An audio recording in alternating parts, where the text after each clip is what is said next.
हिमांशु, एक टेक, क्या होने वाला है? कौन किसका पलड़ा भारी है?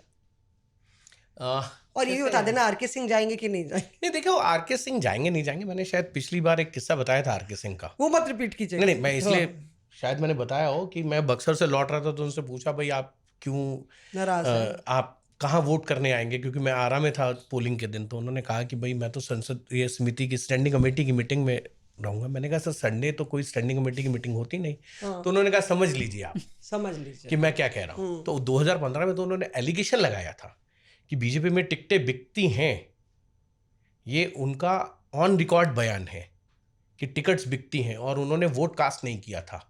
मेरा सवाल था कि मैं कहाँ इसलिए जाएंगे? कहाँ जाएंगे ये अब आरके सिंह को तय करना है। आप तो देखिए कई भारतीय जनता पार्टी के नेता जो हैं वो राणा सांगा को लेकर भी यात्रा निकाल रहे हैं। तो सवाल बहुत से हैं। चुनाव है, कभी इधर तराजू ऊपर नीचे होता रहेगा जब तक नतीजे नहीं आ जाएंगे। गट फीलिंग क्या कहती है आपकी? मुझे लगता है कि आरके सिंह अपने आप को थोड़ा सा ये चाहेंगे कि उनको स्पेस मिले, लेकिन अभी तक जितनी कमेटियां बनी हैं, चाहे वो चुनाव प्रचार कमेटी हो या मैनिफेस्टो या अदर कमेटी हो, उसमें आरके सिंह को जगह नहीं मिली। राजीव प्रताप रूडी आ गए। खैर फिर भी मुझे लगता है कि नॉट आरके सिंह। इस चुनाव के आते आते टिकट से पहले आपको बहुत कुछ देखने को मिलेगा। और जो आप अभी कह रही थे ना कि इधर से ऐसे ऐसे ऐसे घूमते हुए कौन कहाँ पहुंच जाए, और ज्वाइनिंग टीम अब हर पार्टी बनाती है, भारतीय जनता पार्टी नहीं बनाती है। 2024 में भारतीय जनता पार्टी ने एक टीम बनाई थी जो ज्वाइनिंग को देखेगी। अच्छा। तो अब हर पार्टी अपनी अपनी ज्वाइनिंग टीम मुझे लगता है बनाएगी। नेताओं की टीम तैयार नहीं, हम लोग तो कहते हैं कि जब भारतीय जनता पार्टी के दफ्तर से आप चुनावी समय से जाएं तो थोड़ा पीछे से जाएं, कहीं ऐसा ना हो कि आपको ज्वाइन करा। Classic, good one. Aishwarya, what's your take, क्या होने वाला है? I will stick my neck out Mausami, और दो बातें बोलूंगी। You stick your neck out, it gets chopped. चलो बताओ। एक तो ये कि एलजेपी को लेके जो चल रहा है इस समय 24 या 25 सीटें, मुझे नहीं लगता इससे ज्यादा उनको मिलने वाली हैं। दूसरा, कुछ केंद्रीय नेता भी आपको बिहार में चुनाव लड़ते हुए दिखेंगे। हाँ, ये बात चल रही है आगे, और मुझे लगता है कि ये बात सच होती भी नाम बता दीजिए। नहीं, कुछ गेस गिने चुने तो केंद्रीय मंत्री हैं। मंत्री तो शायद नहीं, क्योंकि लोकसभा एमपी देखिए, हमने देखा 24 के चुनाव में भी ये देखा था, रिपीट वो आपको दिखेगा। कुछ बड़े नेता मंत्री आपको दिखेंगे बिहार में चुनाव लड़ते हुए, कहीं ना कहीं उसके लिए चल रहा है। और जैसे ये कह रहे थे आओ राम जाओ राम, कुछ लोग अभी भी पैर छुलाने के बाद भी, गले मिलने के बाद भी खुश नहीं है। कारपेट खींच सकता है कोई। उपेंद्र कुशवाहा फिर कहीं जा सकते हैं। You never know. आपका टेक? देखिए, मेरा टेक सबसे बड़ा यही है कि आरके सिंह पार्टी में रहकर ही बीजेपी को डैमेज कर सकते हैं। Not RK Singh, generally BJP में क्या चल रहा है?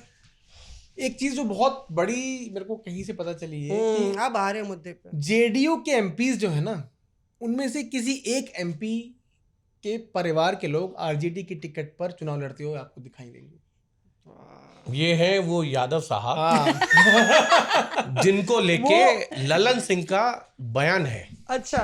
जब उन्होंने इसका विरोध किया था SIR पे, गिरधारी यादव, क्योंकि वो अपने बेटे को टिकट चाहते हैं। साफ साफ यही है।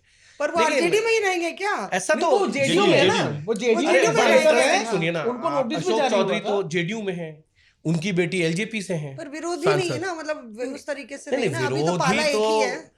ऐसा होता है। ये कह रहा हूँ कि वो अपने परिवार के जनों को, उनकी तैयारी पूरी हो गई उनकी, और उनकी बातचीत आरजेडी में भी लगभग सेट हो चुकी है कि उनको अपने बेटे को चुनाव लड़ाना है।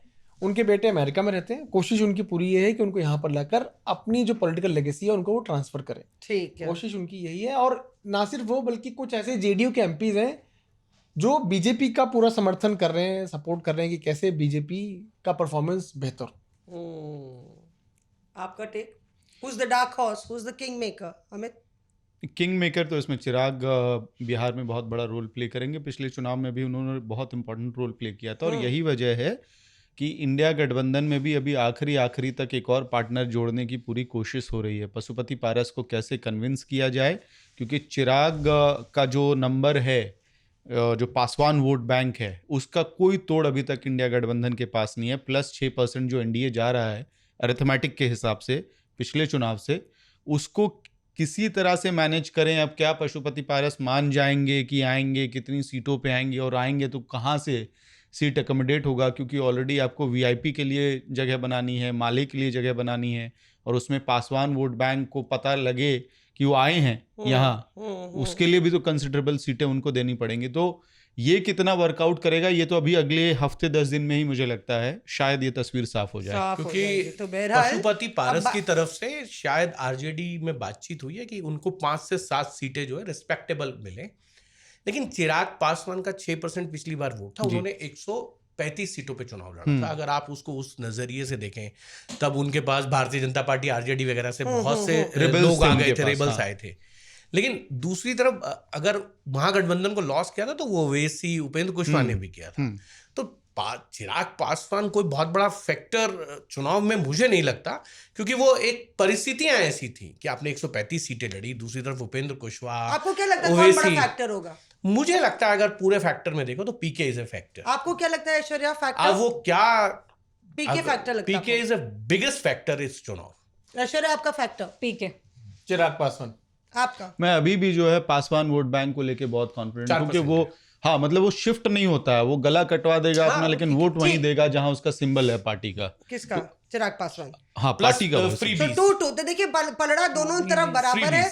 और मैं एक नया शिगुफा छोड़ देती हूँ, मुझे लगता है मुकेश सैनी भी एक फैक्टर हो सकते हैं, क्योंकि मुकेश सैनी विपक्ष के भीतर ही ये मानना है कि वो लगातार बीजेपी के टच में है, और एक नेता मानते हैं कि मुकेश सैनी यहाँ पे है ताकि हमारा जो सीट शेयरिंग का फॉर्मूला है वो तय ना हो सके। अगर उनको 10 दिया जाए तो वो 15 मांगे, अगर 15 दिया जाए तो वो 20 मांगे। तो और मुकेश सैनी कभी भी वो नेता कह रहे थे अपना सूटकेस लेके उधर जा सकते हैं। तो नीतीश कुमार हैं दूसरे वो, तो हमारे हाँ नहीं नीतीश कुमार कहीं नहीं जाते, नीतीश वहीं रहते हैं। दूसरे वो तो इधर से उधर लोग होते हैं, नीतीश वहीं है। वो तो कहते हैं मैं तो मुख्यमंत्री था, कोई इधर आता है कोई चला जाता है, इधर वाला जाता है तो इधर वाला आ जाता है। इससे सर पता चल रहा है इसमें भैया देखिए, मतलब भैया बहनों, हाँ क्या कह रहे थे? इससे पता चला कि पीयूष ने हमारा पिछला एपिसोड नहीं सुना है सर। आपने कहा था कुर्सी नीतीश कुमार की है, नीचे की जो टांग है वो बदलती रहती है। Reporters of